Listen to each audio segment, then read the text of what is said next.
Assalamualaikum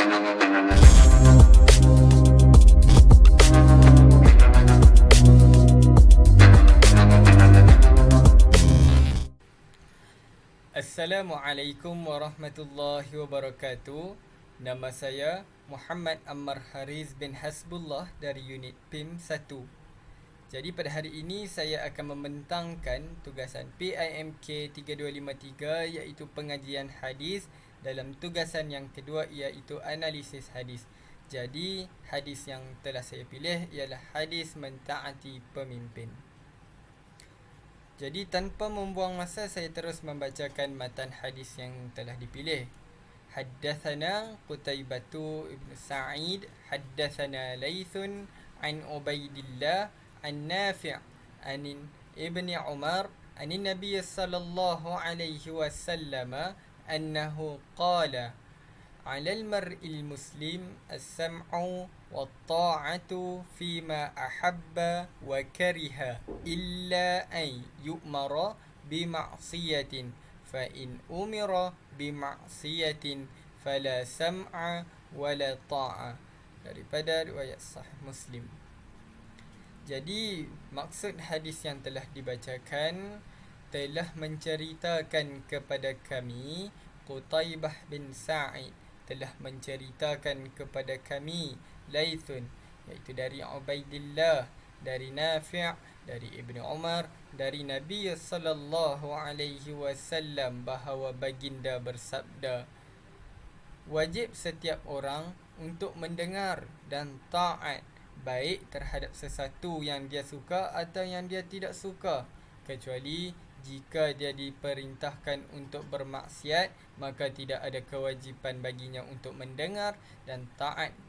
Ini bermaksud kita sebagai seorang rakyat, kita mestilah mentaati pemimpin kita dan kita mendengar segala perintahnya selagi mana perintah yang diberikan tidak melanggar syarak dan selari dengan Al-Quran dan As-Sunnah. Tetapi jika kita disuruh untuk melakukan perkara yang bercanggah dengan syiar Islam, contohnya bermaksiat, maka tidak ada kewajipan bagi kita sebagai rakyat untuk kita mendengar perintah ataupun kita mentaati pemimpin tersebut. Seterusnya kita lihat kepada sanad hadis tersebut. Hadis ini telah diriwayatkan oleh Qutaibah bin Sa'id dan yang telah mendengar daripada Qutaibah bin Sa'id ialah Laithun, dan berikutnya Ubaidillah, dan berikutnya Nafi', dan berikutnya Ibn Umar, dan Ibn Umar telah mendengar Rasulullah sallallahu alaihi wasallam yang bersabda hadis ini. Jadi kita lihat daripada nama-nama perawi-perawi yang telah dinyatakan sebentar tadi, dapat kita lihat bahawa hadis-hadis ini, perawi-perawi ini adalah perawi yang telah masyhur di dalam Islam, dan kita telah yakin bahawa mereka merupakan seorang perawi-perawi yang mempunyai akhlak yang tinggi, dan mereka adalah seorang yang adil, dhabit, dan seorang yang thiqah, yang bermaksud mereka ini sangat teliti dalam mendengar ataupun mengambil hadis-hadis tersebut. Jadi kita lihat sedikit kategori hadis yang telah dibacakan tadi. Hadis tersebut merupakan hadis yang sahih, dan ini buktinya kerana semua perawi-perawi hadis ini adalah perawi yang cukup sifat perawi pada dia. Hadis ini memenuhi rukun hadis sahih. Dan seterusnya, contoh yang kita boleh kata hadis ini sahih kerana dari awal hingga akhir sanadnya lengkap dari awal hingga akhir, iaitu kepada Rasulullah sallallahu alaihi wasallam. Jadi kita lihat pada takhrij hadis. Ulama mentakhrijkan hadis ini ke beberapa hadis yang lain di dalam kitab-kitab mereka. Yang pertama kita lihat hadis daripada Sahih Al-Muslim, iaitu dalam kitabnya hadis yang ke-1839 dalam kitab Al-Amarah, dan yang kedua Sunan An-Nisa'i hadis yang ke-4206 dalam kitab Al-Bai'ah, Dan yang ketiga, daripada Sahih Bukhari dalam kitabnya Al-Ahkam, hadis yang ke-7144. Dan yang keempat, yang terakhir, Sunan Daud, hadis yang ke-2626 dalam kitab Al-Jihad. Dan seterusnya kita lihat intisari hadis ini sedikit. Jadi yang pertama saya pergi kepada ciri-ciri pemimpin yang baik. Jadi untuk ciri-ciri pemimpin yang baik, dia mestilah mempunyai sikap yang saling menasihati antara satu sama lain. Sebagai seorang pemimpin, dia mestilah menasihati antara pemimpin-pemimpin yang lain, ataupun kita boleh juga ambil dia menasihati rakyat-rakyatnya supaya sentiasa melakukan perintah yang disyariatkan oleh Allah, yang mengikut Al-Quran dan As-Sunnah. Dan yang kedua, seorang pemimpin mestilah mempunyai sifat amanah dan beriman kepada Allah Subhanahu Wa Taala.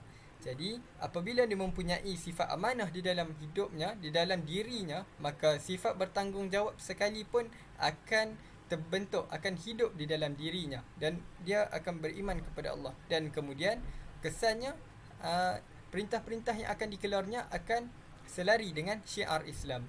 Dan yang ketiga, seorang pemimpin mestilah mempunyai sifat sopan dan lemah lembut dalam berbicara. Ini kerana apa?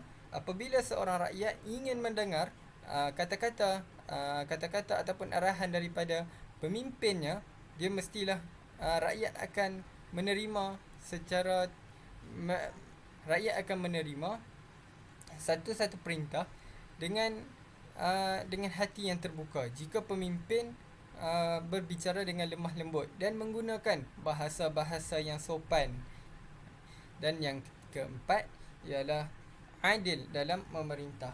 Jadi jika kita menjadi seorang pemimpin, jika negara kita mengaut keuntungan yang banyak, haruslah kita memberi harta negara kita selari ataupun secara adil bersama masyarakat.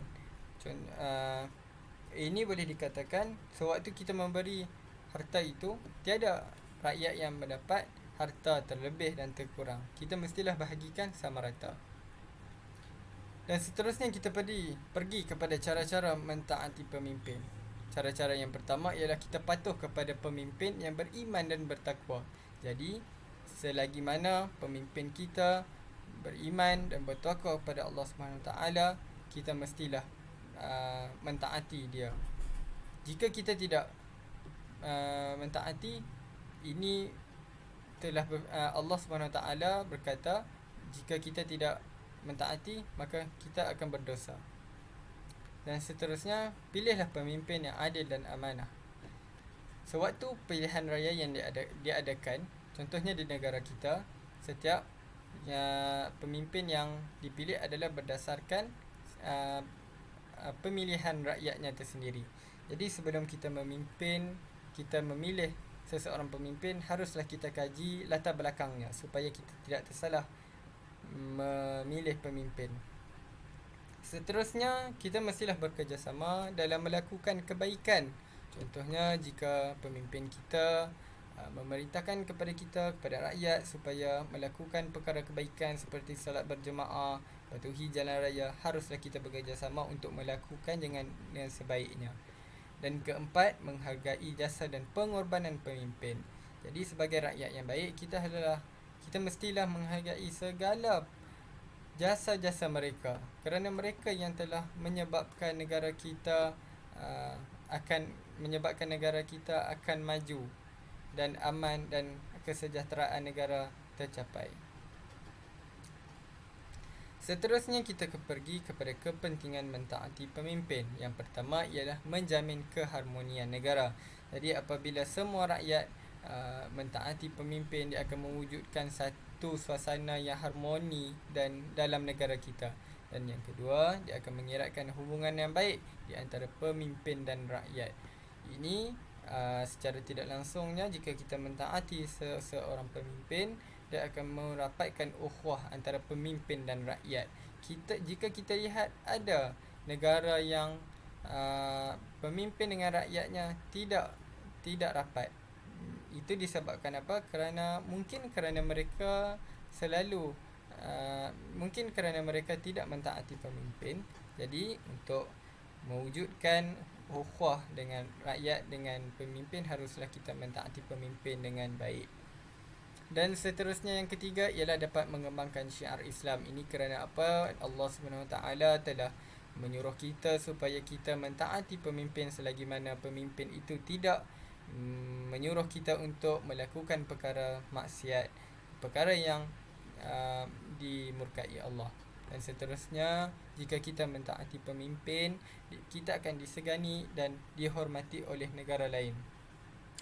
Ini boleh kita katakan apabila dalam sesebuah negara rakyat sangat mentaati pemimpin, ia akan menaikkan imej negara kita. Jadi apabila imej negara kita naik, maka kita akan dipandang tinggi oleh masyarakat di luar negara.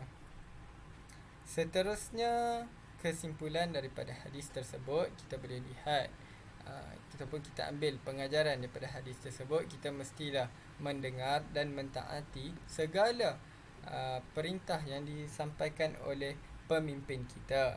Dan yang kedua, setiap Muslim dituntut untuk bersabar dalam mentaati perintah.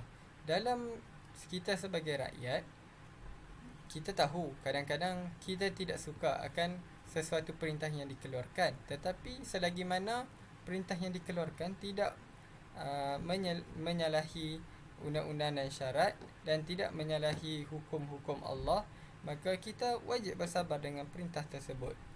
Seterusnya, kita akan mendapat balasan buruk jika kita tidak taat kepada pemimpin. Ini kita akan mendapat dosa lah jika kita tidak mentaati pada pemimpin. Seterusnya, yang terakhir ialah akhlak pemimpin ialah mempunyai kesabaran yang tinggi.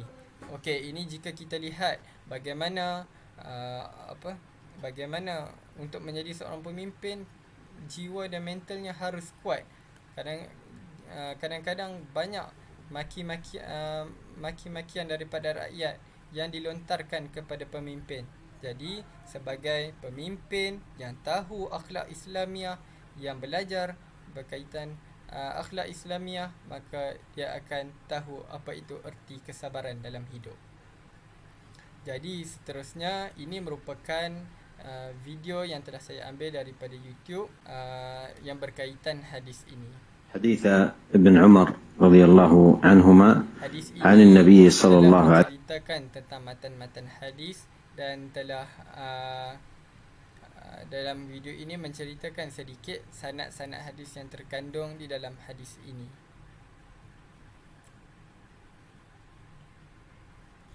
Dan seterusnya, ini merupakan rujukan-rujukan yang saya ambil di laman web.